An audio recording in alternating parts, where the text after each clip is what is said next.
So today's little task is we have been suffering a little refilling of the toilet bowl. So when you flush it, you leave it empty and then it starts to fill up again. And I changed the joker valve a while ago and that didn't cure it, which means it's the base valve that's broken. So we need to do a little work on the toilet today. So not really the best day to do that. It's nice and sunny and really you should be doing many other things, but it's got to get done. So welcome to the 290905000 Jabsco toilet. Now you see the base valve gasket. There it is on the left. And that's what it looks like when you flap it about. So you got to unscrew that one and take that off. Well, that's where the joker valve sits, here. We've replaced that and it didn't cure it. So then we've got to take these 1, 2, 3, 4 out and then take that base valve and put a new base valve in. So I've taken this used food container, I think it was for mushrooms, cut a little slot thing in the front of it, so that'll do there, and then place that under there, and hopefully I can get that far enough forward to catch as much of the liquid when we undo that joker valve as it's possible to catch. Make sure it's as dry as it can be.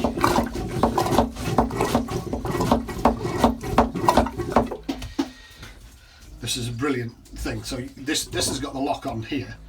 So what you can do is twist this, twist that, and then that starts the process. Now if you then lift that up like that, you should be able to then take the rest of it off by hand. And that's the plunger. Right, this is it. I'm going in.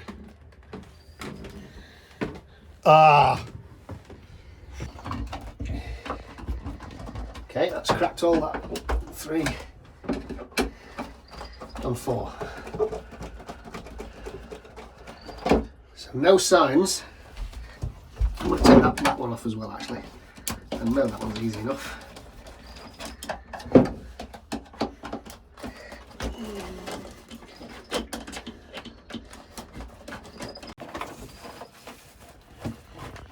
Well, the good news is the joker valve's holding quite well. So that is proof that the joker valve's not broken. Oh, now there is the water. But that's just going to be the pump cylinder bit. It's not anything else, that's just the cylinder water. But that's that. And what's left in the toilet. You're convincing yourself, is it? No, I know it's not the water in the pipe, love, because I've taken the pipe off. Pipe's back here now, so that's disconnected. So that is just the this is just water out of that cylinder, so there shouldn't be much, and that looks like all of it in as well.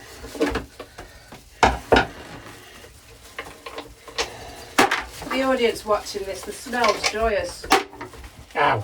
And John has no sense of smell, which is why he can stick his face right in it and doesn't care. This is brilliant. Ah, there it is. That's the calcified old one.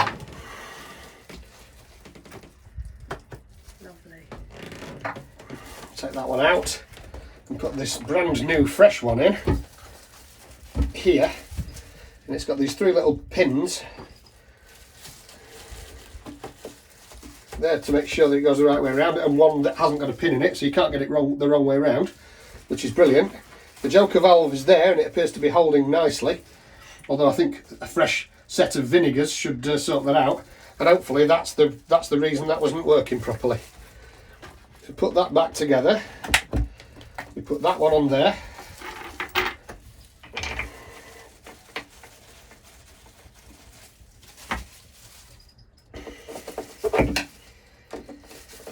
And thanks for filming this, love. It's beyond the Call of Duty. Sorry about it, I can smell.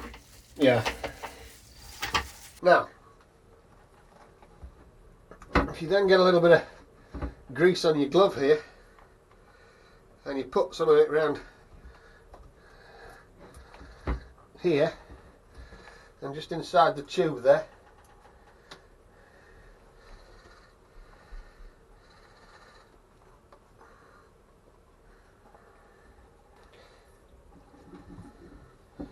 And then we can just twist that back up there, like that. And then now we should be in a position where so it'll flush nicely. The plan is to flush it through with vinegar, so stop it from calcifying and stuff. Plain distilled vinegar. It's about less than half a bottle. Right through. And then we're leaving that for about 15 minutes then. Why am I sat on the floor in the doorway to the forecabin, you may ask? Because when we went away, I forgot to take the Speedo out. And this morning, having come back, lifted it for 2 weeks, the Speedo doesn't work, which probably means it's got a bit of growth around it.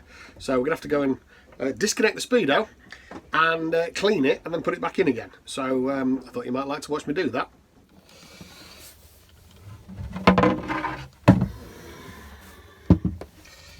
There we go. So in here, we've got a blanking plug,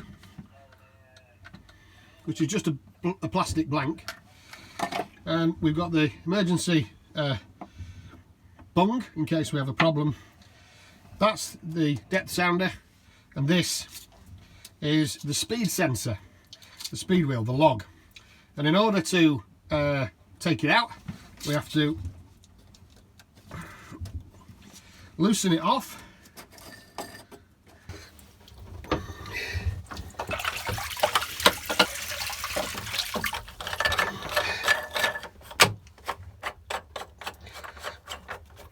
As you can see, this has got all sorts of weed on it, and that's stopping it spinning round. Weedy, growthy stuff, some goo there.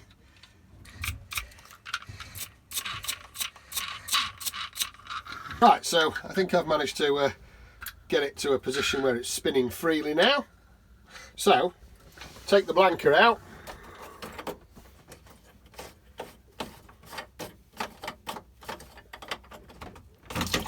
And then put this real one back in, making sure that the arrow is pointing towards the front of the boat, so that it's in line, correctly in line with the boat.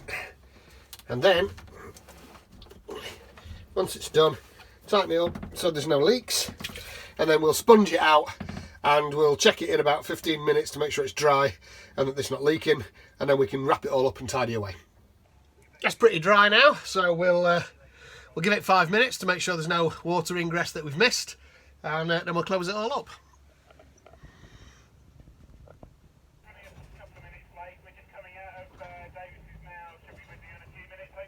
Right, so I've got a piece of kitchen roll, which means I can then test whether this is leaking or not, and it's not. That's dry as a bone, so we're all good there, and we can put the lid back on, and that's it, done.